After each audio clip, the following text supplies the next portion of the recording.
Bagaimana rasanya menjadi penguasa lalu jatuh dalam sekejap? Bribka Arya adalah polisi arogan yang merasa tak tersentuh. Ia menindas rakyat, bersekongkol dengan preman, dan menggunakan kekuasaannya untuk mengendalikan segalanya. Hingga suatu malam, ia bertemu dengan pria yang salah.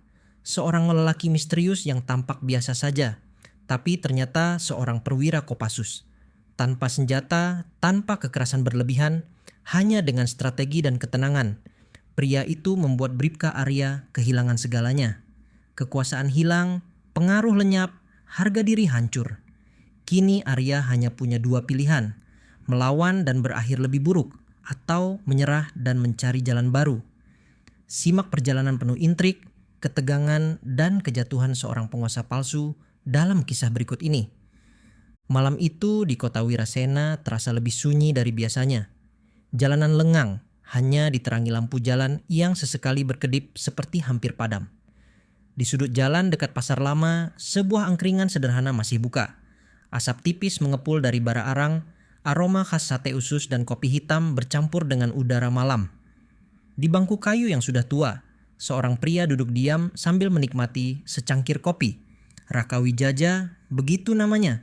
Berjaket hitam lusuh, wajahnya biasa saja tak mencolok. Ia terlihat seperti warga biasa, mungkin pekerja malam atau sopir yang sedang beristirahat. Namun mata itu tajam dan penuh ketenangan. Bukan tatapan orang sembarangan. Dari kejauhan, suara motor menderu mendekat. Bribka Arya Adinata, polisi yang terkenal arogan, datang dengan gaya khasnya. Motor gede dinas, jaket kulit, dan wajah angkuh. Ia turun dari motornya, menatap angkringan dengan seringai kecil. "Pak Dipo," si pemilik angkringan menunduk gugup. Ia tahu apa yang akan terjadi. "Wah, masih buka juga Dipo?" Suara Bribka Arya berat tapi penuh kesan meremehkan. Pak Dipo tersenyum paksa. "Iya Pak, cari rezeki." Bribka Arya tertawa kecil lalu menepuk bahu Pak Dipo keras. Nyaris membuat lelaki tua itu kehilangan keseimbangan. "Rezeki ya, tapi jangan lupa sama yang jaga keamanan Dipo. Kalau enggak, nanti rezekimu malah seret." Pak Dipo menelan ludah. Sudah sering terjadi. Setiap kali Bribka Arya datang, pasti ada uang keamanan yang harus diberikan. Ia tak berani menolak. Sementara itu, Raka yang duduk di bangku kayu tetap diam. Sejak tadi ia mengamati dengan tenang. "Hei kamu!" Bribka Arya tiba-tiba menunjuk Raka. Raka mengangkat wajahnya, matanya bertemu dengan tatapan Arya. "Kenapa, Pak?" tanyanya santai. "Kamu ngapain di sini maling ya?" Bribka Arya menyeringai, setengah bercanda, setengah mengintimidasi. Pak Dipo terkejut. "Pak, dia cuma pelanggan biasa." "Diam kamu Dipo, gue tanya orang ini," bentak Bribka Arya. Raka tetap duduk tenang. Ia mengangkat cangkir kopinya, menyeruput sedikit, lalu meletakkannya kembali ke meja. "Saya cuma istirahat, Pak. Apa ada masalah?" Suaranya tetap datar tanpa sedikit ketakutan. Arya tersenyum miring. Ia tak suka melihat orang biasa yang tidak takut padanya. "Mana KTP kamu?" tanyanya sambil menyodorkan tangan. Raka menghela napas lalu merogoh saku jaketnya. Ia mengeluarkan dompet kulit yang tak usang, membuka isinya, dan mengeluarkan sebuah kartu identitas. Bribka Arya merebut kartu itu dengan kasar. Ia meliriknya sekilas lalu tertawa kecil. "Hah, nama keren tapi kerjaan apa sih?" tanyanya dengan nada mengejek. Raka tak menjawab, hanya senyum tipis. Bribka Arya mendekat, mencondongkan wajahnya ke arah Raka. "Jangan macem-macem di kota ini. Gua yang pegang kendali di sini, paham?" Sekali lagi, Raka hanya tersenyum. Tapi di balik senyum itu ada sesuatu yang membuat Pak Dipo merinding. Suasana terasa aneh. Pak Dipo yang sudah lama mengenal banyak orang bisa merasakan sesuatu yang berbeda dari Raka. Orang ini bukan orang biasa, namun Bribka Arya terlalu sombong untuk menyadarinya. Malam itu, di bawah cahaya lampu jalan yang remang, takdir mulai bergerak. Sebuah peristiwa besar akan segera terjadi. Malam semakin larut, tapi suasana di angkringan masih terasa tegang. Pak Dipo, sang pemilik angkringan, berkali-kali melirik ke arah Bribka Arya dan Raka Wijaja yang duduk berhadapan. Udara malam yang semula dingin kini terasa menyesakkan. Bribka Arya masih berdiri dengan tangan terlipat, tatapan matanya tajam, penuh rasa superior.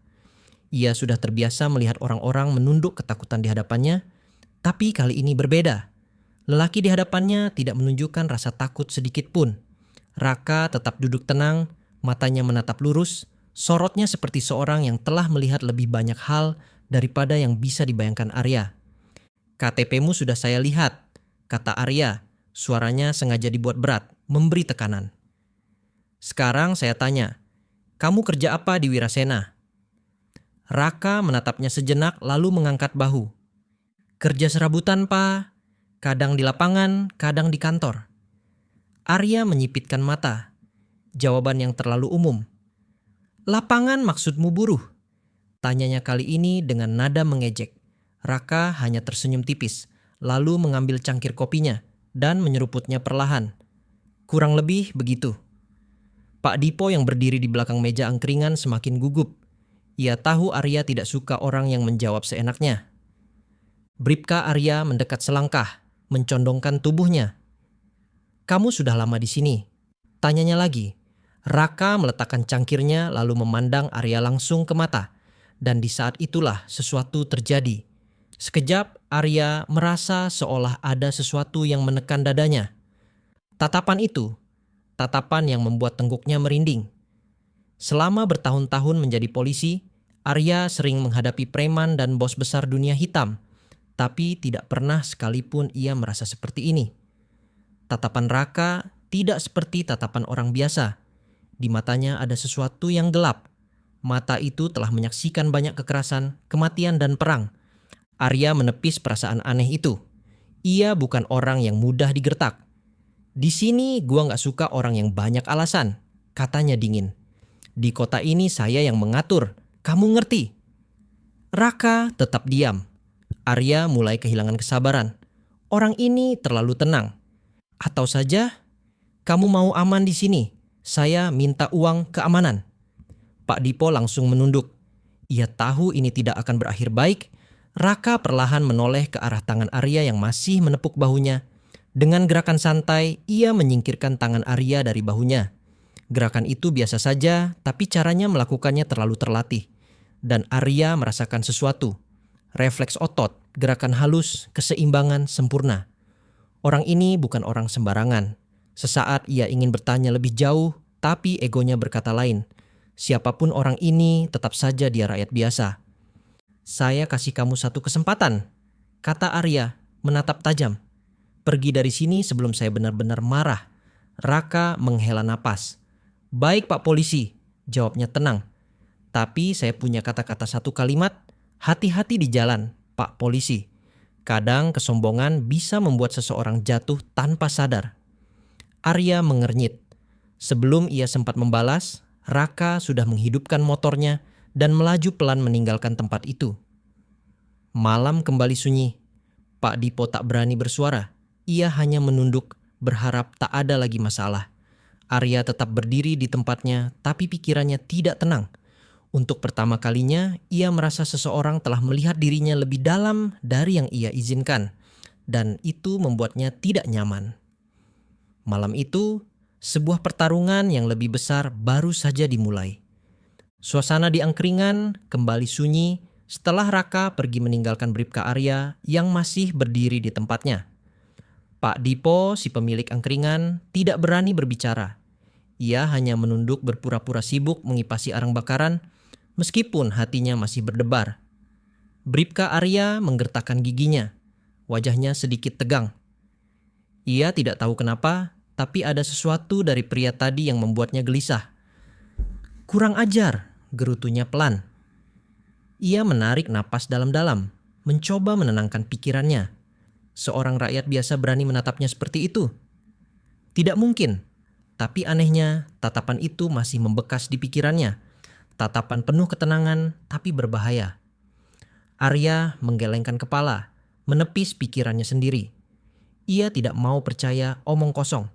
Pria tadi pas hanya rakyat biasa yang sok berani. Pak Dipo melirik sekilas ke arah Arya, lalu beranikan diri untuk berbicara. "Pa, mau tambah kopi?" "Enggak usah, habisin aja kopi itu buat orang-orang kayak dia." Bentaknya menunjuk arah Raka tadi pergi. Pak Dipo menunduk. Arya menyalakan rokoknya dengan gerakan kasar. Asap mengepul dari bibirnya, tapi pikirannya tetap berkecamuk. Kenapa dia masih kepikiran pria itu? Sementara itu di jalanan sepi di pinggiran kota Wirasena, Raka mengendarai motornya dengan kecepatan santai. Matanya tetap fokus ke depan, tapi pikirannya masih tertinggal di angkringan tadi. Polisi seperti dia masih banyak. Gumamnya pelan. Raka sudah banyak melihat orang seperti Bribka Arya. Arogan, merasa berkuasa, menindas yang lemah.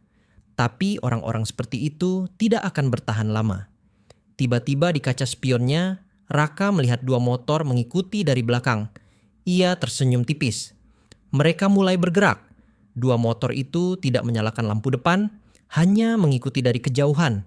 Raka tahu betul apa yang sedang terjadi. Ia menghela napas. Sepertinya malam ini akan lebih panjang dari yang ia kira. Tanpa mempercepat laju motornya, ia membiarkan dua motor itu mendekat. Malam di pinggiran kota Wirasena semakin sunyi.